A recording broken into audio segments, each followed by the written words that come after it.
Sanskriti University for excellence in life. BTech Agri BSc lateral entry.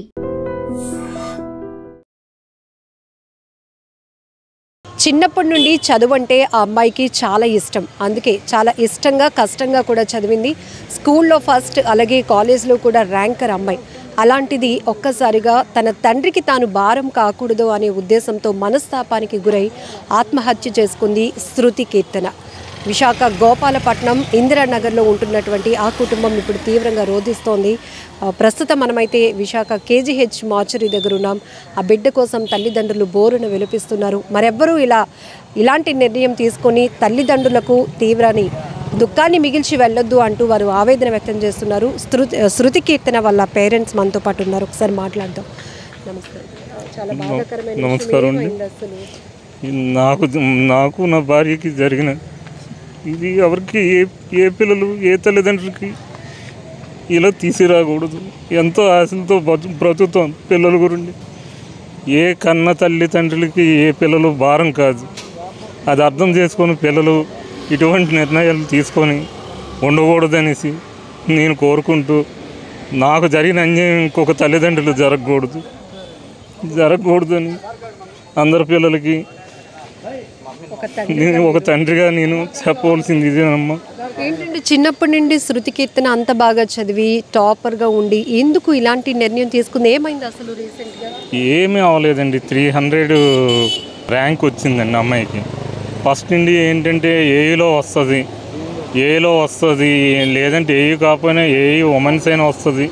మా తమ్ముడు వాళ్ళ పాప ఏఈ ఉమెన్స్, మా పాప ఇద్దరం కలిపి వెళ్తాం డాడీ, ఏఈ ఉమెన్స్ వస్తుంది అని చెప్పేదండి. అలాగే నేనమ్మా అలాగే చేద్దు అని అన్నారు.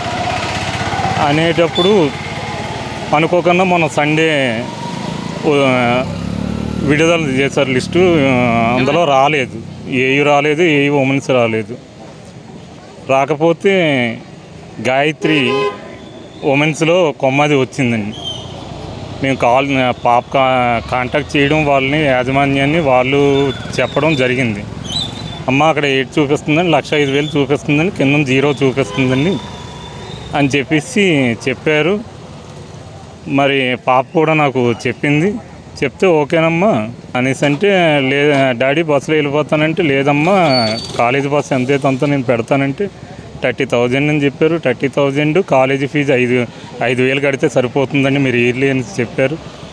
35 అవుతుంది, ఫోన్లే ఈ బట్టలకి బుక్స్కి వాటికి కలిపి ఒక 50,000 అవుతుంది, ప్రాబ్లం లేదు పెడతానులే అమ్మన్నాను.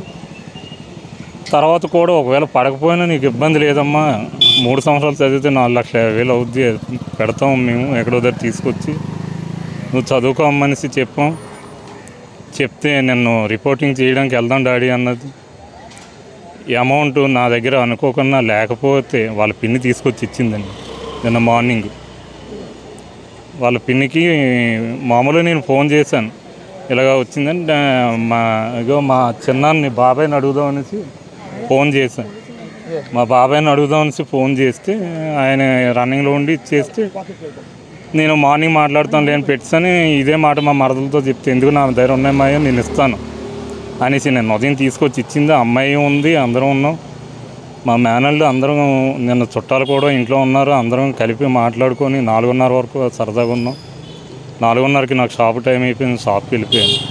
షాప్కి వెళ్ళిపోతే 5:30కి మా మిస్సెస్ మా అబ్బాయి కూడా షాప్కి వెళ్ళిపోవడం జరిగాక మరి పిల్ల కూడా వాళ్ళ మదర్కి ఫోన్ చేసి 6 గంటలు మాట్లాడింది. వేరే వాళ్ళు అమౌంట్ గుండి ఎక్కడ పెట్టాం మమ్మీ అనేసి ఫోన్ చేసింది. వాళ్ళ దగ్గర ఉన్నాయంటే తీసుకొని ఇచ్చింది, ఉంటానని చెప్పేసి అన్నది. వాళ్ళ పిన్నికి కూడా ఫోన్ చేసి మాట్లాడింది, నాకు మటు ఫోన్ చేయలేదండి. మరి మనస్తాపంతో ఏలో రాలేదనేసి మరి ఎలాగైందో ఏంటో నాకు అయితే అర్థం కాలేదండి. పిల్లలు బాబు పాప అండి. బాబు పెద్దవాడు, పాప చిన్నది. నేను ఫుట్పాత్ మీద మొబైల్ షాప్ పెట్టుకొని జీవిస్తున్నాను గత 8 years నుండి నాయుడు తోటలో.